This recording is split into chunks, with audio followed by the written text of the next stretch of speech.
Hey, this is Reed, aka Carnivore Chef. In this episode of Down South Carnivore, we'll be taking a look at chicken and dumplings. Chicken and dumplings is pretty significant for me because it's the first dish I remember my dad wanting to perfect. And boy did he ever perfect it in my opinion. I remember for week after week for a while having chicken and dumplings, and I'd get tired of them eventually, but looking back at it now, I realized that I appreciate the dedication to making something taste as good as his chicken and dumplings do. Mine are obviously going to be a compromise, but the flavors are still close to the ones that I had as a kid. And a quick message before the video starts, and I just want to say that 60% of my views come from people who are not subscribed. If you're one of those people and you regularly enjoy my content, why not try subscribing? You'll be one of the first people that sees my new content, and it helps me out a lot. If you make it to the end of the video and you really enjoyed it, why not hit the like button too for me? Anyways, let's get started.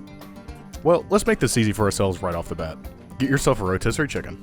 The flavor doesn't matter, but what does matter is that it's already cooked and we've cut out 70% of the time. Let's start by taking the skin off. You don't need it for this recipe, but it is delicious on its own, and you deserve a snack.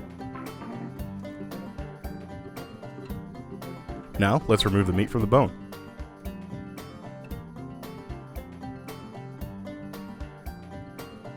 Okay, I think most of you know how to do this part, so I have my snack, my meat, and my bones. These bones are going to be used to make a stock, so let's get that going next. Take a 4-quart pot and add in all your bones along with 2.5 quarts of fresh cold water. We need the water to start boiling to extract these flavors, so let's see if the snap trick works again. Oh hell yeah, totally works. If it's not working for you, just let yours come to a boil. Reduce your heat to medium-high and let's get to making our dumpling batter. In a food processor, add 1 pound of ground chicken. Next, realize that the product you bought has paper firmly attached to the chicken and be annoyed while you try to peel it off. Next, add a 1/2 ounce of pork rinds and 2 eggs. Process on low until everything has come together.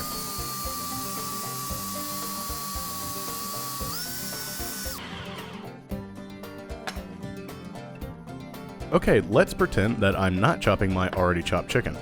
I might have forgotten to press the record button, but I have to have the footage so that you know that I've actually done it. So here it is. Next up, we need to debone our rotisserie stock. This should have been boiling for about 10 minutes by now. Reduce the heat to medium-low and remove the bones by any means necessary.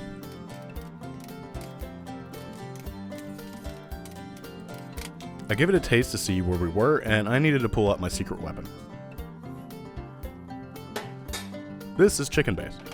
It's not cheating if it makes it taste 1000% better. Add a little at a time, whisk it in, and taste. I ended up adding 2 teaspoons to total to mine. Feel free to use bouillon cubes too, or hell, no help whatsoever. This is your chicken stock after all.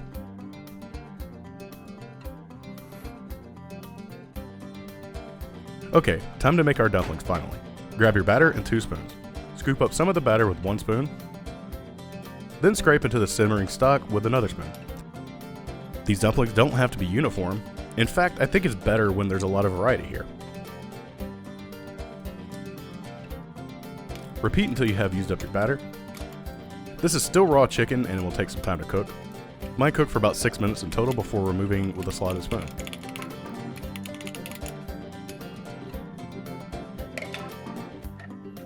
If you need to check to see if you're done, grab the biggest one you could see and cut it in half. It will still be raw in the middle if it's not done.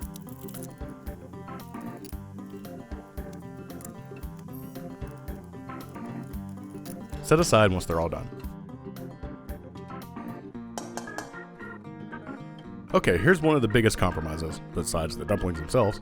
We need to make and thicken a sauce. When making chicken and dumplings normally, the flour from the dumplings will thicken the broth. Here, I'm using 2 cups of our chicken stock and putting it into a pan set over medium-high heat. And then I add in a 1/2 cup of heavy cream. Add about a 1/4 teaspoon of salt and then a ton of black pepper. The black pepper is key in my opinion to a great chicken and dumplings. Turn the heat to medium-low once boiling and let it reduce for about 10 to 15 minutes or until thickened to your liking. Mine didn't get too thick, but it's kind of also how I wanted it. And then taste for seasoning. Alright, let's grab a bowl and lay down however much chicken you want. and break up some of your dumplings.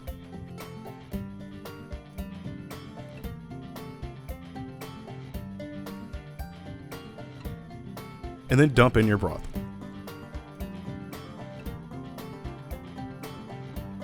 Finally, top with another excessive amount of black pepper. Okay, let's dig in.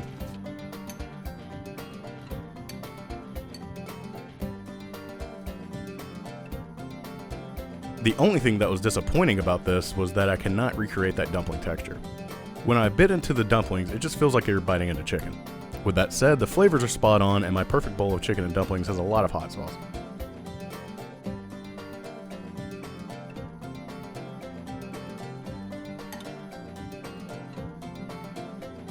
I'm gonna go enjoy this by myself now since I'm so entrenched in nostalgia.